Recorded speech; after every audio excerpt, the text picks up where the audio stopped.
Taong 2019 ay pinakilala ng Yamaha ang nooy concept bike pa lamang na E01 sa Tokyo Motor Show. Pagkaraan lamang ng 3 taon na pag-aaral at pagsusuri sa motorsiklong ito, ay formal na ngayong inanunsyo ang electric scooter na ito. Matagumpay na naisakatuparan at natapos ng mga mechanical at electrical engineers ng Japan. Ito ang Yamaha E01. Una nating talakayin ang kanyang electronic engine performance. Meron itong rated power na 4.9 kWh na katumbas ng isang 125 cubic centimeter engine displacement. Ang kagandahan nito ay equipped ito ng brushless motor. Ang advantage nito, hindi na ito gumagamit ng carbon para mapaandar ang motorsiklo, kaya mahaba ang lifespan nito at mas reliable. Nakakapag-generate naman ito ng maximum power of 11 horsepower at 5,000 revolution per minute. At nakakapag-provide naman ito ng maximum torque na 30 Nm of peak torque at 1,500 revolution per minute. Dito ay kapansin-pansin ang sobrang lakas ng hatak ng scooter na to. Biruin mo ba naman na meron itong 30 Nm of torque na katumbas ng 300 to 400cc na big bike, kaya wala ka nang dapat ipangamba sa ahunan at babaan. Mayroon itong 3 riding modes. Una ay ang Eco, ang economical mode, na kung saan ay makikita mo sa dashboard na nakailaw. Ang ibig sabihin ay nasa pinakamatipid ka na pagkonsumo ng battery para mas mapahaba pa ang riding distance ng motorsiklo. Tinatawag itong lower speed RPM na aabot ang electric scooter ng around 104 kilometers. Pangalawa ay ang STD. Ang standard mode naman ay ang kalagitnaan ng lakas at bilis na kung tawagin ay mid-speed RPM. Tumatakbo naman ito ng 60 km per hour. At ito ay umaabot ng around 100 km na layo. Pangatlo ay ang PWD. Ang power mode naman ay tinatawag na high speed RPM o sa madaling salita ay full throttle at ang bilis nito ay umaabot ng 100 km per hour at mayroon naman ito riding distance na approximately 70 km away. Proceed na tayo sa kanyang body dimension. Ang Yamaha E01 ay may habang 1,960 mm, may lapad na 8,010 mm, may taas na 1,190 mm, at may wheelbase naman na 1,350 mm, ground clearance na 135 mm, at may seat height naman na 765 mm. So ang kanyang overall body size ay halos magkasing laki lang ng Inmax 155. Anyway, itong electric scooter na to na E01 ay ang electronic scooter version ng Yamaha Inmax 155.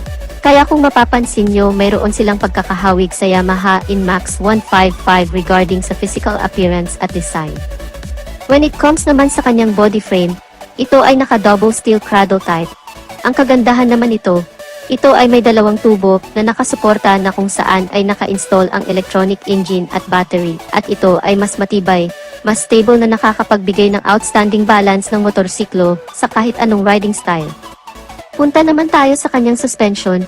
Sa harapan ay naka-telescopic fork, sa likuran ay naka-dual shock absorber na may sword swing arm, at ito ay equipped ng CF aluminum die-cast na karaniwang ginagamit sa sports bike ng Yamaha. Kaya napakatibay nito, at ang kagandahan din sa Yamaha E01 ay meron itong 3 ways of charging capability. Una, pwede itong fast charging, kaya nitong ma-full charge from 0 to 90% sa loob lamang ng 1 oras.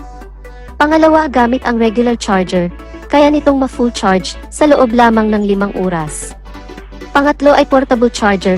Ang kagandahan naman nito, kapag may pupuntahan ka, ay pwede mo itong dalhin kahit saan dahil ito ang magsisilbing power bank ng motorsiklo, at ang operating time naman gamit ang portable charger ay mas mahaba bago ito ma-full charge dahil umaabot ito ng 14 hours bago tuluyang ma-full ang battery.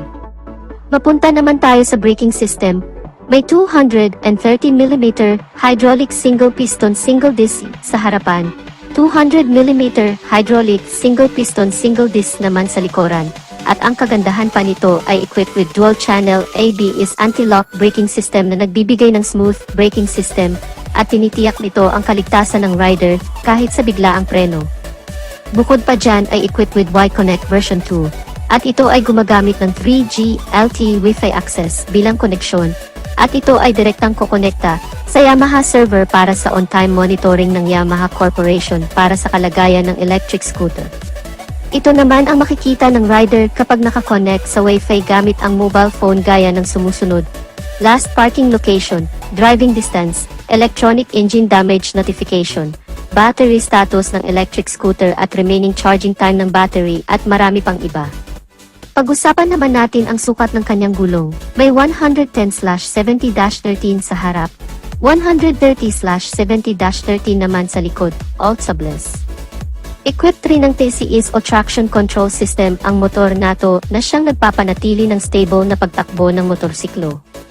Pagdating sa cornering sa madudulas na kalsada ay very safe ito, dahil itinutugma nito ang pag-ikot ng mga wheels na naaayon sa bilis ng takbo ng motorsiklo para maiwasan ang pag-overlaps ng mga gulong nito. Talagang nakakamangha ang electric scooter nato, dahil lahat na ng magagandang features ay nandirito na, kaya sulit talaga ang Yamaha E01. Pagdating naman sa starting system, ito ay naka-electric start. Mayroon naman itong 23 liters of under-seat compartment na naka-design para sa kanyang portable charger, para sa long ride situation at kung mamamalingki ka naman ay pwede mo na tong iwanan sa bahay. Meron na rin itong built-in USB charging port sa harapan na kung saan ay pwede mong i-charge ang iba't ibang klase ng gadgets gaya ng cellphone. Pagdating naman ng additional safety features, ang electric scooter na ito ay equipped with smart keyless system na kung saan ay remote na lang ang ginagamit upang i-operate, kaya very safe laban sa magnanakaw at komportable kang hindi mananakaw. Ang kagandahan pa nito, ito ay equipped with belt drive transmission na nakakapagbigay ng less noise at smooth riding conditions. Pagdating naman sa instrument panel, ay naka-fully digital dashboard, at dito ay makikita mo lahat ng importanteng impormasyon gaya ng trip meter, tachometer, odometer, TCS, clock at marami pang iba.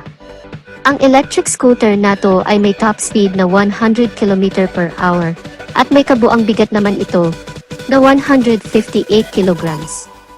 At ang panghuli ang price tag ng bagong Yamaha E01 ay nagkakahalaga around 175,000 pesos, converted na sa Philippine money. Take note, ito ay base lamang sa conversion at pwede pa itong tumaas o bumaba, depende sa value-added tax na idadagdag o ibabawas. So ano ang masasabi niyo sa bagong E01 na electric scooter ni Yamaha? Comment your thoughts in the comment section down below. So dito na natin tatapusin ang ating video mga kamoto. Kung bago ka pa lang sa channel ko at hanap mo ay mga ganitong video content ay mag-subscribe ka na sa aking channel. Hit mo na rin ang notification bell icon para lagi kang updated sa aking mga videos. Paki-follow na rin ang ating Facebook page. Maraming salamat at ride safe!